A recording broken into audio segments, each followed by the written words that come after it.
As the country becomes an international superpower, its demand for electric energy is also keeping pace with its dramatic rise.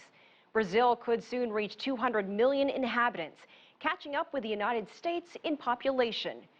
Safety concerns have made the government change its plans to build 4 new nuclear plants by 2030, instead opting for cleaner sources of energy.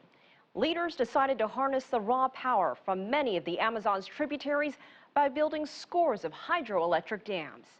The construction you're about to see is taking place in the middle of the Amazon basin, displacing at least 20,000 people and threatening their way of life.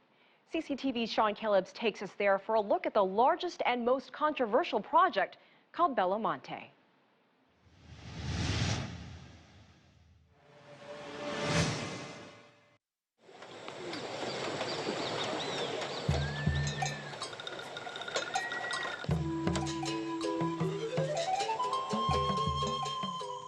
The air is heavy. The trees create a deep blanket that has long excluded man from the heart of the Amazon rainforest.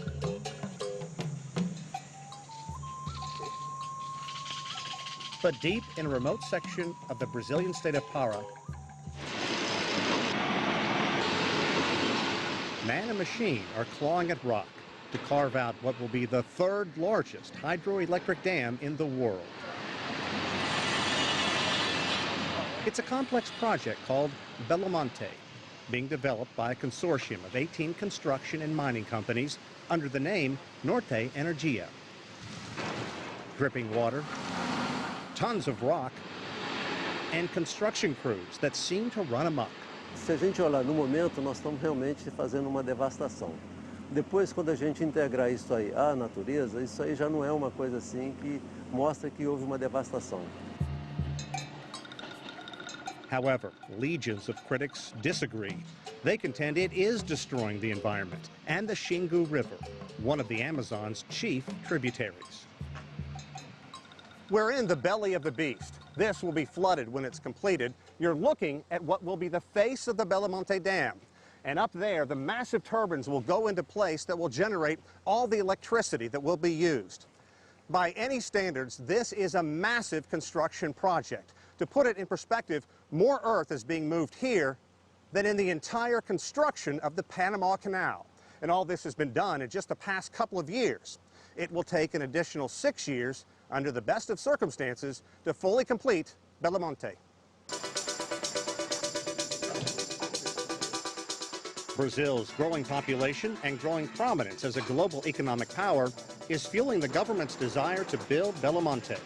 Brazil's current power grid is badly outdated and can't adequately support the country's 200 million people, let alone create enough power to allow Brazil's economy to grow at 5%, the government's goal. Acho que o Brasil não cresce se não tiver energia. Então nós temos aí, talvez estudos aí, que até 2030 a gente precisa de energia. Depois disso aí a gente muda a nossa matriz de crescimento. E aí você não mais está atrelado à sua energia.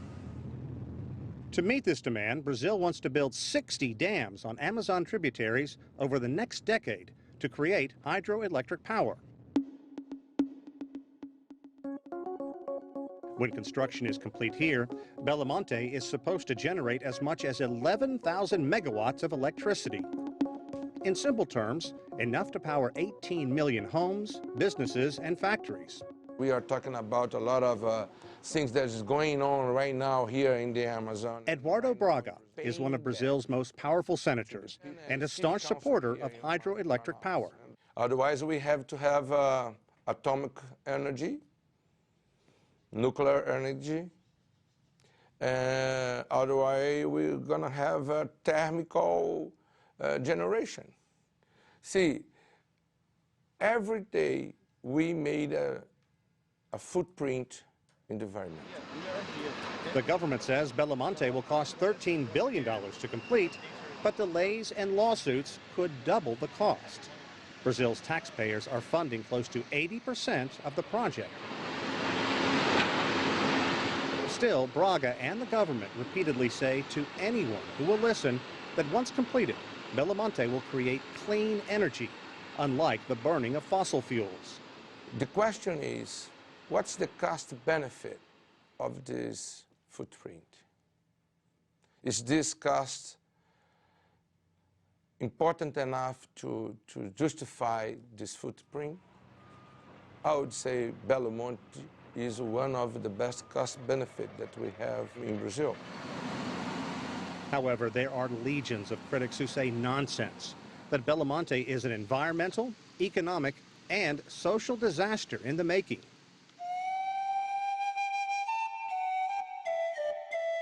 Huge swaths of land will be flooded, and at least 20,000 people, like Maria Oliveira, are being forced to relocate to make room for progress. Eu só venho aqui porque Deus é bom.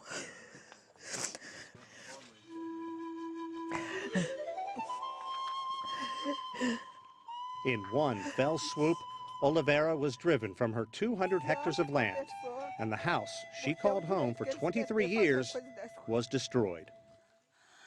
Aqui que é o desprezo, é o desgosto.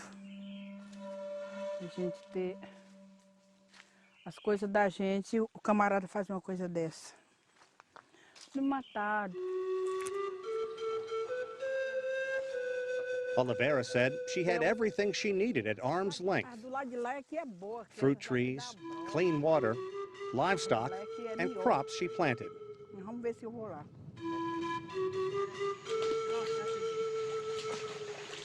Norte Energia has set aside more than $230 million to help resettle the displaced. Aí confiando, fizeram colégio bonito, meus netos estouraram um dia lá, quando pensou que não, acabou tudo. Foi só para enganar o pessoal. Oliveira says Norte Energia offered her $150,000 US for her land, a buyout she rejected, saying it's less than half of what it's worth. On a Trans-Amazon highway, 50 kilometers from... Scientist Philip Fernside lives in Brazil and is one of the leading experts on global warming. He's an outspoken critic of Belo Monte and Brazil's plan to build scores of dams, and says the country is doing nothing to promote the use of alternative fuels or conservation. And of course, there's no sort of pressure, there's no economic lobby for any of these other solutions. Why not? Well, you don't make millions of dollars by doing it, whereas what goes into hydroelectric dams is a multi-billion-dollar business. What's more, he attacks the Brazilian government's strongest sales pitch, that Belo Monte and other hydroelectric dams in the Amazon will create clean energy. You have this impact on global warming, which is something that's not owned up to by the environmental impact statements and so forth.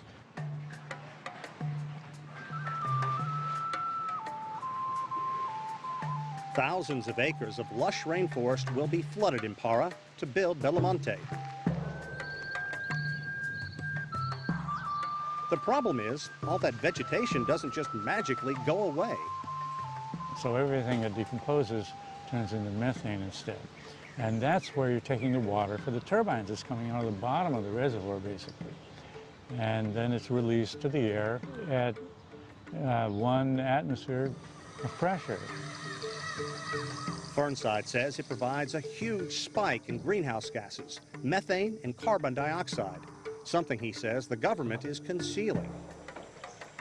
People have been told so many times that dams are clean energy and green and so forth, that they're surprised to learn that they actually emit greenhouse gases. Belo Monte will also affect dozens of indigenous tribes. Viva nossa luta! Brazil's indigenous have disrupted Norte Energia's construction a number of times and filed many of the dozens of lawsuits to stop construction.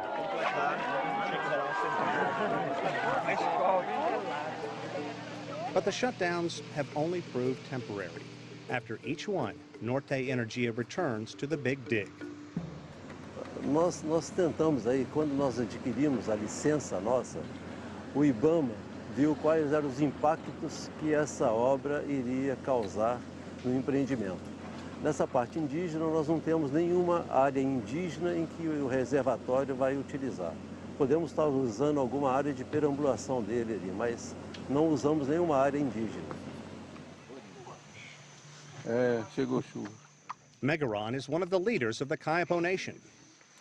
Eles que estão construindo Belo Monte falam que a terra do índio não vai ser inundada. A vida do índio não vai ser modificada, não vai ser interferido.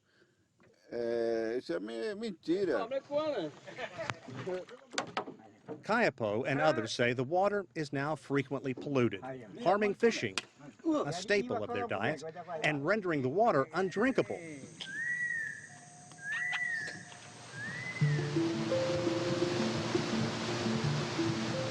Belo Monte is a complex project, under which a 100-kilometer stretch of the Xingu River, known as the Big Bend, will be redirected and its current flow reduced to only 20% of its natural volume. Fishing, hunting, the indigenous way of life could be wiped out here. And that would create a social crisis in Brazil. Basically, that entire population would be expelled by these dams, and they don't have any skills to survive in cities and so forth. The social cost is tremendous.